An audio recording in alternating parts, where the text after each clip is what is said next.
Dia, boa tarde, boa noite, dependendo da hora que você está vendo esse vídeo, tudo bem?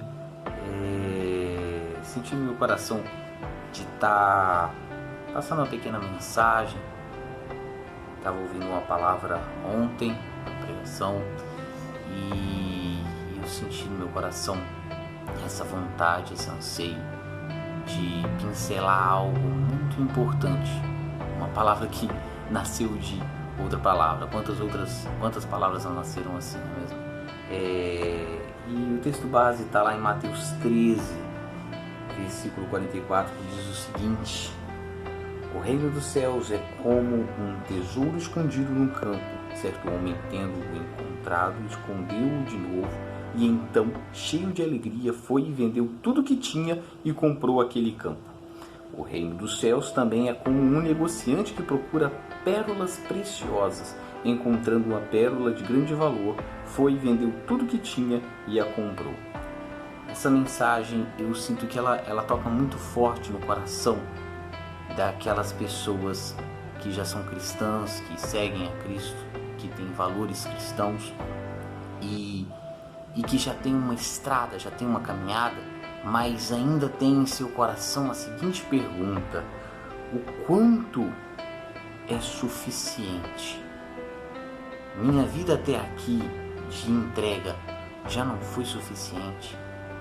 Muitas pessoas têm esse sentimento dentro do seu coração quando leem uma passagem que mostra que o Evangelho é uma entrega absoluta. E aí ela sente aquele negócio assim, incomodando, e aí ela se pergunta: poxa, será que já não foi o suficiente? Meus anos de caminhada, tudo que eu já fiz para Deus, será que já não foi suficiente?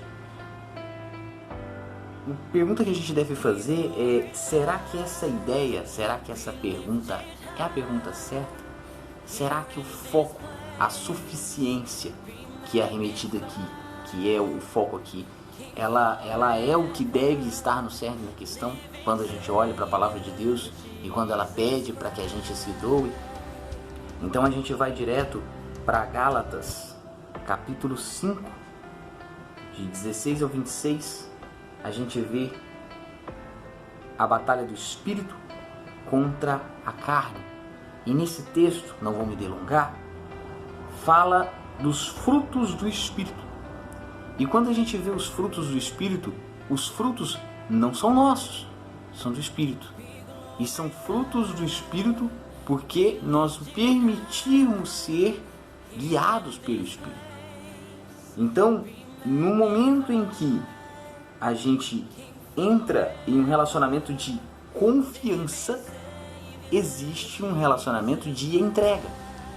E aí, aquele peso que existia sobre o que é ou não suficiente, se já deu o que tinha que dar, se, poxa, será que Deus vai pedir mais de mim? Essa pergunta ela deixa de fazer sentido. Por quê? Porque a sua vida já não vai valer mais sobre o peso de uma justificação, no sentido de que você precisa compensar, precisa conquistar alguma coisa em Deus, no sentido de pagar, barganhar, trocar. Isso não existe. Esse é o pensamento errado. À medida que a gente se entrega, Deus nos guia, o Espírito Santo de Deus nos guia. E aí a gente vai para pelo texto 1 Pedro 4,17. Ele é um texto muito incrível e muito profundo, que diz o seguinte.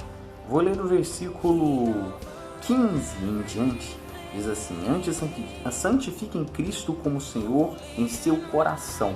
Estejam sempre preparados para responder a qualquer pessoa que lhes pedir a razão da esperança que há em vocês. Contudo, façam isso com mansidão e respeito, conservando a boa consciência, de forma que os que falam maldosamente contra o bom procedimento de vocês, porque estão em Cristo, fiquem envergonhados de suas calúnias.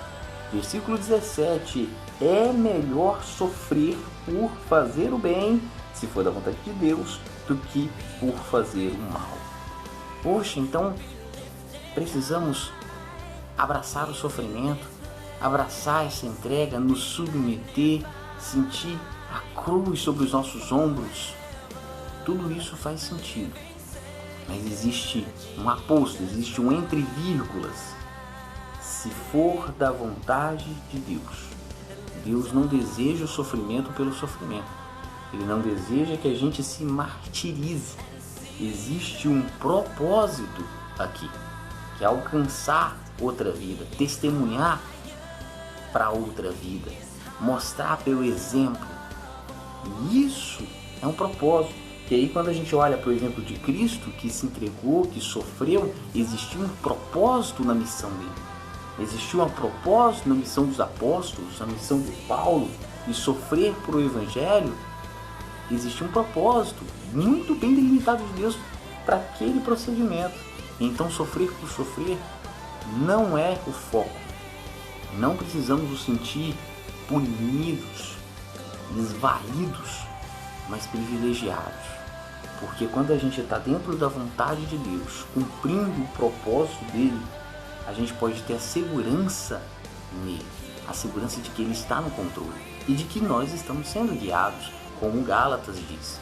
E então teremos os frutos do Espírito: mansidão, domínio próprio, longanimidade, o amor explodindo dentro do nosso coração. E esse é o recado que eu queria trazer. Valeu, pessoal!